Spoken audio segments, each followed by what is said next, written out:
Hello दोस्तों, आप सबका हार्दिक अभिनंदन है सपना प्रभ चैनल में। बहुत सारे लोगों के क्वेश्चंस मेरे पास आते रहते हैं कि तुलसी जी किस दिन तोड़ें और किस दिन ना तोड़ें।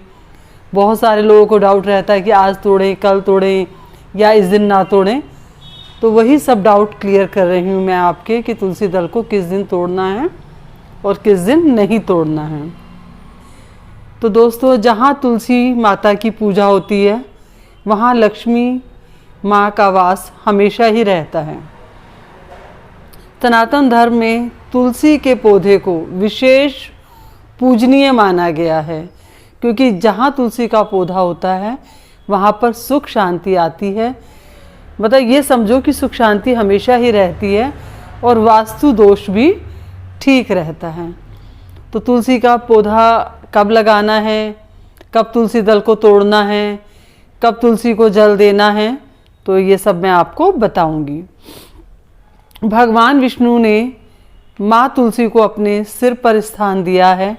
भगवान विष्णु जी को कभी भी बिना तुलसी के प्रसाद नहीं चढ़ाया जाता, क्योंकि बिना तुलसी के वो किसी भी प्रसाद को ग्रहण नहीं करते हैं।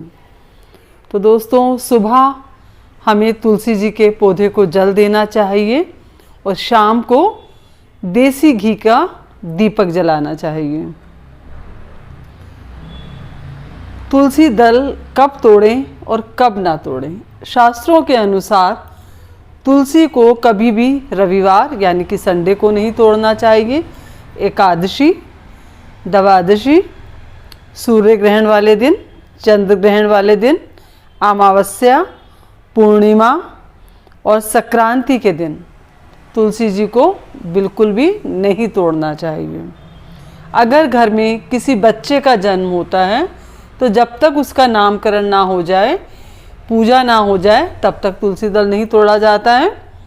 अगर किसी व्यक्ति की मृत्यु हो जाती है तो जब तक उसकी 13वीं नहीं हो जाती तब तक भी तुलसी दल को नहीं तोड़ा जाता है।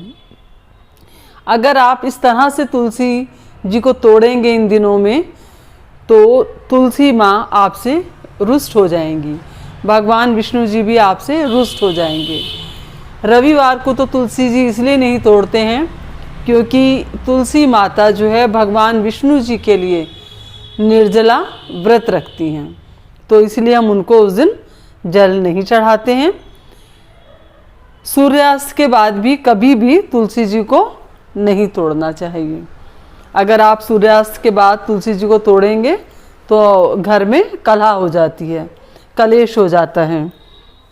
तो इसलिए छोटी छोटी सी बातों को आप ध्यान रखेंगे तो देखिए आपके घर में खुशहाली हमेशा बनी रहेगी। और जब भी आप तुलसी जी को जल चढ़ाएं, सुहागिन स्त्रियां खासकर ध्यान रखें कि जब भी जल चढ़ाएं तो हमेशा सिर ढककर चढ़ाएं, और अगर सिर धोया है तो बालों को बांध कर रखें और मांग में सिंदूर भरकर तभी वो जल चढ़ाएं। और हर किसी को तुलसी जी को जब भी जल चढ़ाना है तो सिर ढककर ही चढ़ाना है। और बिना स्नान के, बिना नहाए आपको कभी भी तुलसी दल को नहीं तोड़ना है। तुलसी को कभी भी चाकू से, कैंची से और नाखून से ना तोड़ें और ना ही कभी एक एक पत्ता करके तोड़ें। आपको तुलसी को तोड़ना है जैसे पत्तियों के साथ, उसका जो आगे वाला भाग है वहाँ से तुलसी जी को तोड़ लेना है, लेकिन एक एक पत्ता नहीं तोड़ना है। किसी ने ये क्वेश्चन भी किया था कि किस भगवान को तुलसी जी का भोग नहीं लगाते, तो भगवान गणेश जी और भगवान भोले शंकर के प्रसाद में तुलसी जी नहीं चढ़ाई जाती है। तुलसी जी चढ़ाना वर्जित है। अगर आपके घर में तुलसी जी का पौधा सूख गया है तो उस पौधे को आप फौरन हटा दें, किसी तालाब में या किसी नदी में आप प्रवाहित कर दें। अगर आप ऐसा नहीं करते हैं तो आप नोटिस करेंगे कि घर की तरक्की में बाधा आती है। एक क्वेश्चन मुझसे और पूछा गया था कि तुलसी की मंजरी का क्या करें। तो तुलसी के ऊपर जो मंजरी आ जाती है वो आपको भगवान विष्णु जी को चढ़ा देनी चाहिए। इससे तुलसी माता प्रसन्न होती है और इससे मोक्ष की प्राप्ति भी होती है। बच्चों को सुबह उठकर स्नान करने के बाद तुलसी की जो मिट्टी है उसका तिलक ज़रूर करना चाहिए। इससे बच्चे तेज़ बनते हैं और इस पढ़ाई में अच्छे होते हैं और कोई भी बीमारी उनके नज़दीक नहीं आती है। तुलसी के पास आप कभी भी झाड़ू ना रखें, कभी भी पोछा ना रखें, वहाँ पर सफाई रखें और तुलसी के गमले पर आप ओम या स्वास्तिक बनाकर रखें। तुलसी का पौधा हमेशा गुरुवार को लगाना चाहिए। गुरुवार को ही आपको तुलसी जी का पौधा घर में रोपित करना चाहिए। अब कुछ लोगों ने ये भी पूछा कि सही दिशा क्या है। पहले हमारे घरों में क्या होता था, पुराने समय में हमारे दादा दादी, नाना नानी और मम्मी पापा के टाइम में घर का जो ब्रह्म स्थान होता है, यानी कि घर के बीचों बीच जहाँ आंगन होता था, तुलसी जी वहाँ लगाई जाती थी। लेकिन अभी आपको तुलसी जी का पौधा कहाँ रखना है?